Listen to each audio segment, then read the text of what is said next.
Welcome on in, golf fans. It's your boy Gsluke here with our round 4 live stream for the Genesis Invitational. Gonna break down the prop and betting side of things here and get you guys ready for all of your exposure for tomorrow. That'll include a look at the weather report, some of the averages out there for moving day, as well as the Underdog and Prize Picks boards and how I plan on attacking each side. But first off, hopefully you're having a fantastic Saturday and are ready to talk some golf over there for Sunday. I see we got a sweaty tryhard already down there in chat. Joe Aria, who seems like an Bear fan, who I'll be there myself, obviously the outright that we talked about here on the channel. So cheers to that. I've got my cat in the background. I'm not sure if you can see her. She's just out of the camera lens right there. I guess she's hanging out, and a little bit of whiskey in the cup. So we're enjoying ourselves, ready to get back after it out there for Sunday. And welcome on in Steven as well. That's some good stuff. That's the Blantons that we've been sipping on the last few streams, and can't complain. It's pretty smooth. Still gives me acid reflux, but any whiskey's going to do that. Let's go through some of the averages. So played a little bit over par today, which was to be expected with the lack of preferred lies. That on top of the harder pin locations that we talked about on stream yesterday kept the scoring in check despite really calm conditions. So the conditions got a lot calmer, as the event has gone on. Thursday, an absolute washout, a little bit better out there for round 2, was pretty much completely calm for moving day. So when we get to the weather forecast here in a minute, you're going to see that that's the same case out there for Sunday. But these stat averages, because the weather's not going to change all that much, are pretty useful for what we can expect for tomorrow. So it's about 3.5 birdies or better per round. The bogey average was just under 3.5 per round. And you can see the fairway and green regulation averages, which we actually do have props posted for over there on Prize Picks. And I already have an under on greens that I've been looking at, so we'll circle back on this number a little bit later. But moving into the weather discussion here, it looks just as calm as what we had for Saturday. So over here on the HRRR model, they've got it at sub 6-7 miles an hour wind for pretty much the entire day, and the wind gusts not getting over 9-10 miles an hour. So it looks like pretty much an ideal day when it comes to the weather. Maybe a little bit cold for the first hour and a half of play, but from about 9 a.m. onwards, especially the guys starting at like 9-10 a.m. local time, they're going to have perfect conditions. They're going to have next to no wind, right? The wind doesn't even kick up to like 7 miles an hour until 2 p.m. So they're going to have an entire round in pretty much ideal conditions, and the temperatures warming up a little bit. So conditions in general aren't going to change very much. Really, the big X factor is going to come down to those pin locations, which over here on the PGA Tour site, they didn't have those posted quite yet. So let's refresh. It looks like that. Pretty much every live stream, as soon as we've gone live, we've even been able to get these pin locations for ourselves.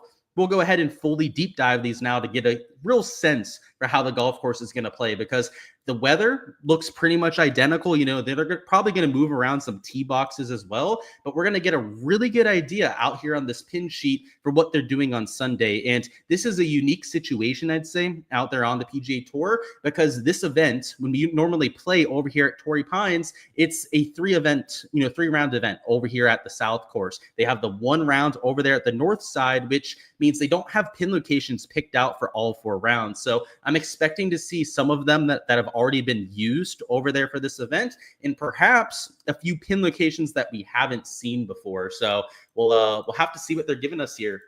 Nectar of the gods, as Joseph said with the blends. It's definitely something that I keep for special occasions. And hey, anytime I'm spending time with you guys on the live stream, it's a special occasion, so why not?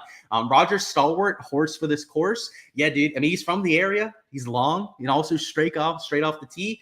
I've got to say, it doesn't surprise me that much that he's having a good week. So hopefully he keeps it going, because I've got a bunch out there in my DFS. Let's go through these pin locations. So hole number 1 is over here in the back right corner. So this would be a slightly harder pin than what you had for today, because on this front corner, it's a shorter shot in, but you also have a little bit of a backstop to work it off of. So over here in the back corner, you don't have that same kind of luxury, but they used a similar pin out there for round number 1. Round 1, it was a little bit closer to the center. You can see over there for tomorrow, it is only 4 paces off of this right side over here, but it's going to play, I would say, a hair harder than round number 1, but it's still going to be one of the easier holes that you have around this course. Hole number 2 is back in this back left corner, which on paper looks pretty difficult. And let's take a look at the sloping, and that would back it up as well. It's on this back left shelf. So you'd have to miss quite wildly to catch the slope to the right or that slope there in front. But a misjudged shot, I mean, if you miss left, you're in the rough. You miss right, you're going to go down that slope. You pretty much have to hit a perfect iron shot there into hole number 2 to go out there and have a good birdie chance. Because if you don't, it's going to be working away from the hole. Hole 3 is over here on the right side. It is an easier pin location than what you had for today. The difference was the tee box, where they moved it up out there for round number 3. So we talked about that on the live stream yesterday, right? The possibility of them moving it up because of the pin location. And while it's down to the low spot this time around, hence why I said the pin location's easier, there's a really good chance that they use the back tee box again. So, that pin location being a little bit more accessible is likely going to be overcompensated for by the change in distance for this hole. Hole number 4 was real tricky today. It was there in that back corner. Now it's on this front right side of the green, which is the easiest pin that we have here at hole 4. So we've had a few tricky ones so far, but hole number 4 will be an easier pin location compared to the first few days. Hole number 8, what am I talking about? We're on 5 over there on that front side, is going to be a front pin location. And you do have a little bit of a backstop that you can use to your advantage there. So I would say, just like the last hole, that this one is pretty favorable out there to what you had today. And you could see at hole number 5 there, it was in that back right corner today. So, that one could be quite significantly easier. Hole 6 is a par 5, and this one's on the front corner, so this one's also easier. So this is 3 holes in a row, 4, 5, and 6 right here, where you're going to have a really good birdie chance. I mean, the par 5 is self-explanatory, but the last few holes, you either had a bowl pin location or a backstop to work it off of. So if you're playing showdown, heck, if you're even betting birdie lines over there for props, this is going to be a real key stretch of the golf course in terms of going out there and scoring.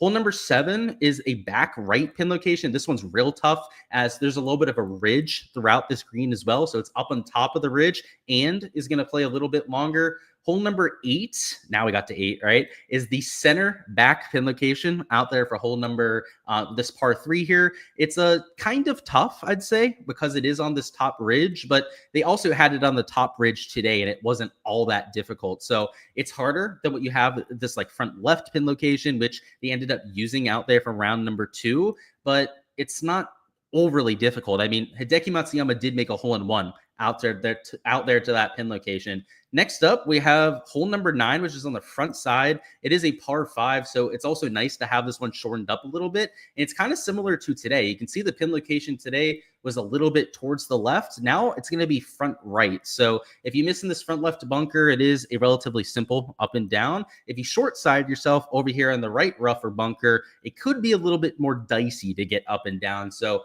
that's almost an identical pin. And this is where you can see that they're kind of running out of pin locations to use, because they have ones that are so close to where they were just the day before.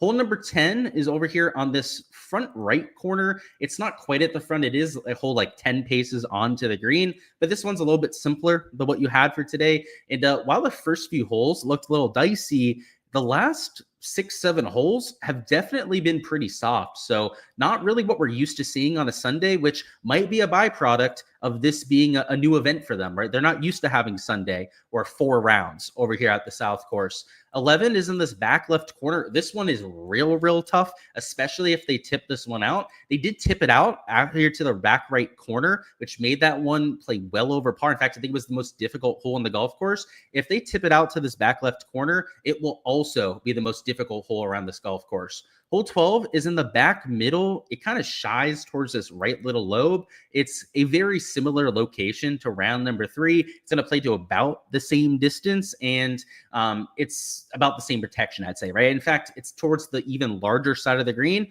so it might even be a little bit easier than what you had for today, which I was not expecting this, right? It's Sunday on the PGA Tour. A lot of times we think things are going to get harder, and 13 is another counterexample of that. 13 is in this front middle right here, which is in the bowl, right? You have the slope to the left and the slope to the right to go out there and help you out. It's an easier wedge shot into this green. I would also say an easier up and down if you end up missing the complex. But we saw this, I think it was for round 4 at the Farmers as well. It's not a gimme up and down. Like you still have to execute a good shot from around the green to go out there and make a birdie there. 14 is in this back right corner. This one is relatively tucked. It's on this slope and it's towards the backside. So that's one of the more tricky pin locations that we've seen. 15 is here towards the left side. So this one's tough because you have it short-sided to the left. That's where a lot of people were missing today because of the pin location to the right over here. But you do have some slope that could help you get it closer to it. So, if you're missing, it's going to be an issue, but it could help you in terms of hitting it close to the pin there, that slope that is. Hole 16 is over here on the right side. It is an easier pin than today. They tipped it out and played to the back left pin. This was about as tough as this pin location can get. Now that it's over here on the right, it's easier to get up and down out of this bunker, easier to get up and down pretty much everywhere except for over this green. Might be a little bit easier to that back pin location, but you'll see more birdies here and definitely less bogeys at hole number 16, which just another surprising hole that looks easier. 17 is over here in this bottom left corner. It's at the low spot of the green. You do have some slope that can help you work it towards it if you're hitting a draw into it. I mean, this looks like the exact opposite of what we usually see on Sundays. And then finally, hole 18 is over here to the front right. This is the Tiger Woods pin location. So this is the one where Tiger ended up winning, I think it was the US Open on the bad leg around Torrey Pines.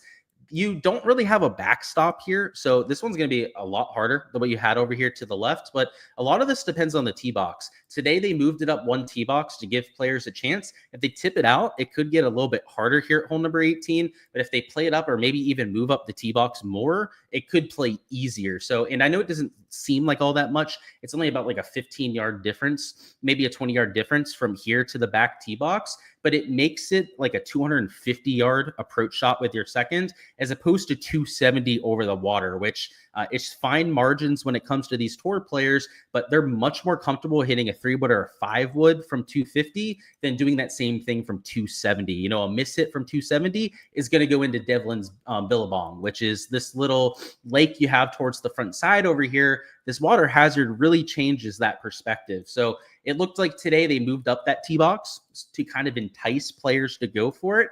It was moving day though, so that's kind of like in line with their philosophy out there for this round. But if they do it again, you're going to see some good scoring out there to the front right. But even if they don't, if we go through this pin sheet, there were a lot that looked a lot softer than what we were thinking.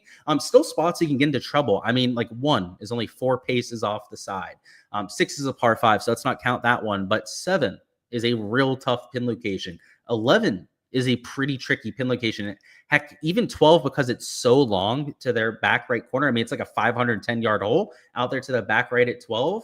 There's 4 or 5 holes where I could see a lot of people making bogeys, but there's a good amount where you're going to see birdies mixed in as well. So going back to the scoring averages, I would say it's going to be about the same tomorrow. I really don't think it's going to change all that much. There are a few holes that I think you're going to trick out the players, but the birdie average, I think, might actually go up a little bit. I think a lot of it comes down to 18. If 18's moved up like it was for today, this could go up to 3.6 to 3.75 per round. Your bogey average, I think, is going to hover right around 3.5. Now, if it went down by like 0.1, that wouldn't surprise me all that much. But if it went up to like 3.6, 3.75, that also wouldn't surprise me all that much. So that's why I think the scoring average is going to stay pretty stagnant from day to day. In terms of these fairway and green regulation averages, fairways, I wouldn't expect that to move much at all. Your green average might just go a hair down because you've had a few more days for this golf course to firm up.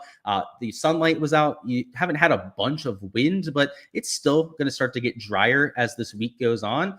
This might go down a hair. Now, I don't think it's going to drastically change, but then moving back the tee box at 3, right, that could impact the GIR average. Them doing that at other holes as well. There were a few that were moved up, like hole 15 has been moved up pretty much the entire week. If they move that back, that could make things a little bit harder and could make this green regulation average go down a little bit. So predicted average, I'm going to say 11.25 per round. So I'm going to bump that one down a little bit just because of some of the tee boxes in pin locations that could be a little bit different this time. So let's go over here to Prize Picks. There were a few props that I already had my eye on. I already told you about this under on greens regulation, but it was a JT Poston. So let me catch up on chat and we'll go over the reasoning there. Is Ludwig winning? I sure hope so, because I've got an outright there, but he's in a decent spot to at least give it a run. So a lot of that's going to come down to guys like a Rogers, McCarthy. They go out there, they shoot -3, -4. He's really going to have his A game to go out there and do so. So I'll be cautiously optimistic about my guy Ludwig, but we'll see. Do I think the PGA Tour will ever post the tee boxes they're using ahead of time?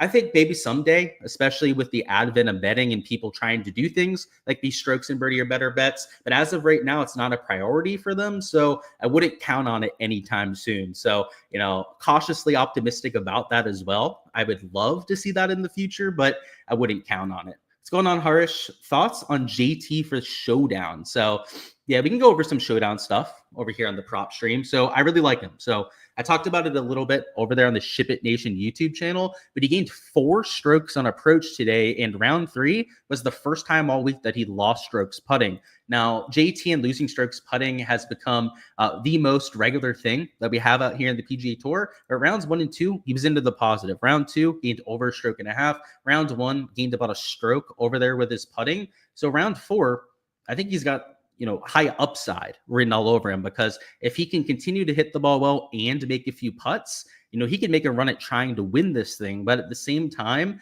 if he can't get that putter to switch around and that approach play comes back down to earth, might not be that special round that you're hoping for. So I would say it's a wide range of outcomes. I could see it going both directions, but the stats look pretty good on JT, that's for sure.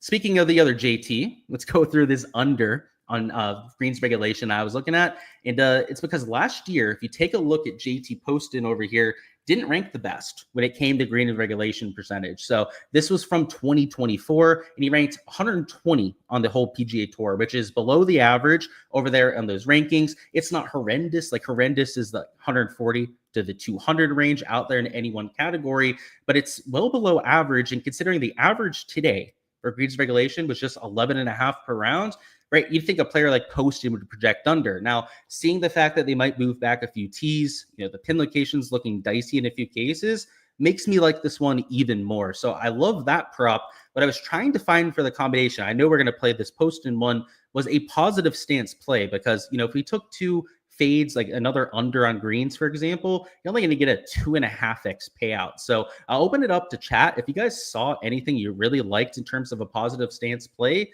go ahead and let me know. And the other one I was looking at, I'll go ahead and throw out there. One was an over on Nick Dunlop birdies. The other one was an under on JT strokes. Now, I wish they had, actually, they do have a JT birdie line there at 4.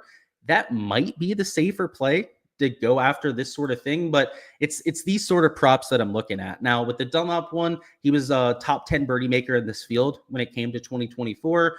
Some of the pin locations look like they can be gone after. So, if the birdie average for the field is going to be 3.5, right? That's what we called for a little bit earlier. I would definitely be leaning on the over on somebody like a Dunlop. That's a well below, above average birdie maker. And then these JT props, I'm glad that we had the question about it. A lot of that comes down to the shots gained metrics, right? Gaining 4 strokes on approach is mighty fine impressive for a player. So if you guys have any hot takes on those 3 positive stances, I am trying to find one to go over here and play in the slip.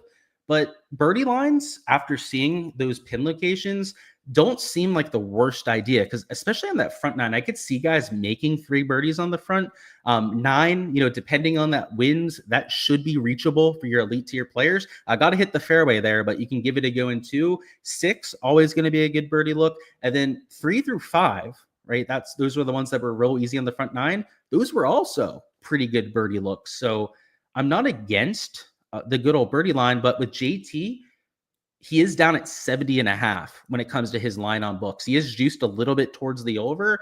So that's why I thought that one might be a little bit of value. Speaking of, I do want to see where they have JT posted over here on these sites. So he's at 4.5 on Caesars William Hill, and he is -165 for the under. So he probably should be over there at the 4 birdie line, but you've got to wonder which one of these with the push equity would be better to take. And I'm honestly leaning towards the strokes line just because his approach stats looked so good, but let's see down there in the chat. In terms of matchups, I was kind of looking at the Scotty Scheffler matchup. So maybe it doesn't even have to be a positive stance play that we take. it could be the Scotty Scheffler over on the matchup against a Tom Kim. And, Tom Kim's kind of been piss poor this week, hasn't been playing his best golf.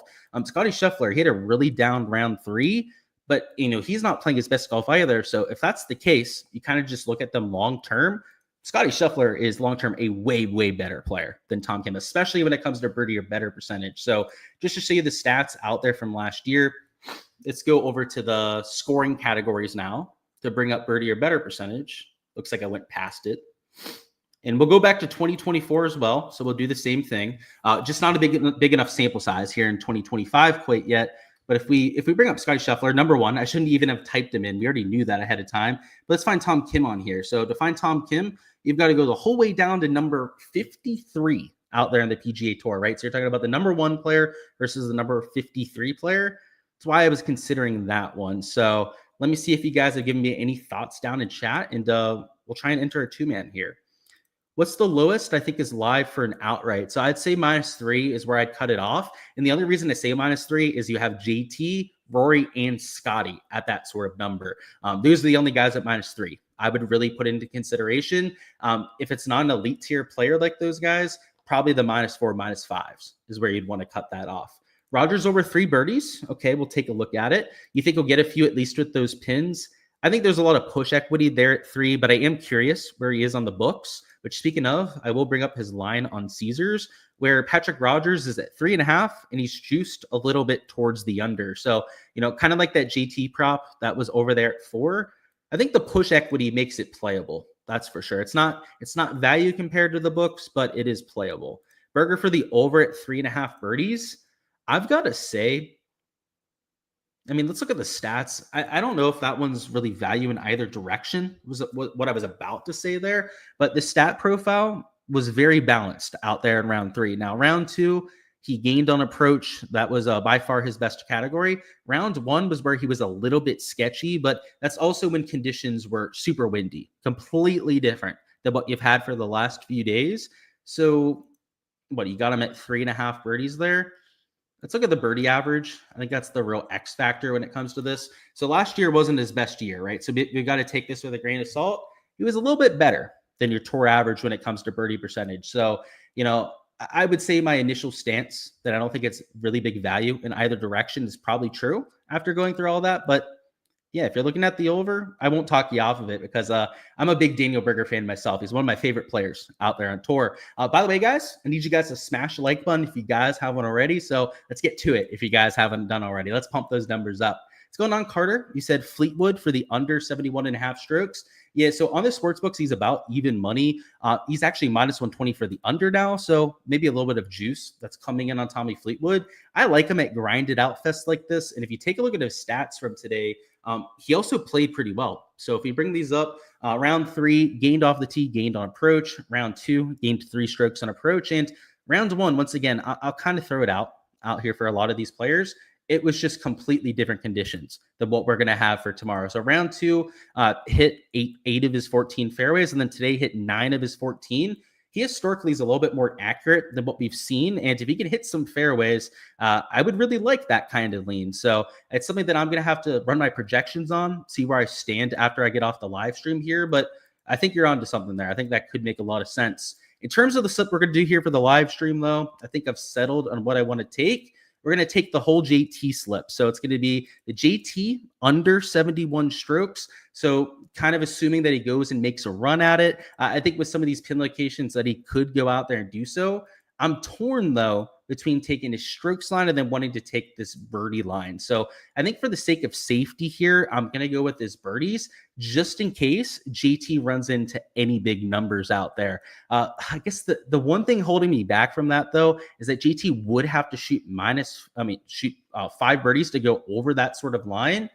And you do still have that push equity there at -1. So yeah, let's go with the strokes line. So that's what we're going to go out there and take for the slip. It does pay 3x out there because of the fade and the positive stance play. But those are the sort of plays that I'm looking at for tomorrow. There's going to be a lot of fades that I think make sense. Not just, look at that. I can't even enter it because of a daily limit, I guess. Look at that. My daily limit, by the way, is 25. This is the first Prize Picks account that I ever opened up. And it's not the main one I bet on now, obviously, as you guys could probably tell. I can't even enter this over here on the live stream, but these will be the two props that we go ahead and mix in. I mean, JT's approach play is just really hard to get away from. And then on the flip side, I think that this one is mispriced by a solid green, maybe even a little bit more than a green difference than where he should be. So I like the under on that one quite a bit. Looking at Seabez for the over and 7.5 fairways, he's at 10 in all 3 rounds. So really good form there, and he is a slightly above average accuracy guy when it comes to some of that. So yeah, the average was 7.7 today, and he is an above average driver. I'm okay with that lean. The only thing I was looking for, so I was actually looking up Seabez before. I was hoping that he had a line over here on Caesars William Hill so that we could have something for comparison, but they don't have them posted for whatever reason. So I'm all for it, though. Like, from the traditional analysis perspective, it makes a whole lot of sense to go out there and mix in. But I've got some stuff to get to tonight, guys, so I'm going to go ahead and call it off right here. In terms of our matchup bets, the process is going to be the same. I'm going to post those over there on my Patreon page as per usual, as well as all the different slips that I'm taking here on Prize Picks and Underdog. But to give you guys the Spark Notes version out there for my matchups, I like to look at the round 3 stats, try and find some of these ball striking poppers. So whether it's approach play, like I sorted it by right there, or the shots gained ball striking over here towards the left, and then try and find guys matched up against them that maybe didn't have such a good approach day. And usually my favorite fade candidates to try and target against are the guys that gained a whole bunch of strokes with a putter. So guys like a Hideki, a Cantley, a Patrick Rogers, who's obviously your leader right now, would all be prime fade candidates over there in my exposure. So I'll be posting those over there on my Discord page when I end up getting to any of those matchups. But that's all I've got, guys. I appreciate you guys stopping by as per usual. I'll see you guys for all the content out there next week.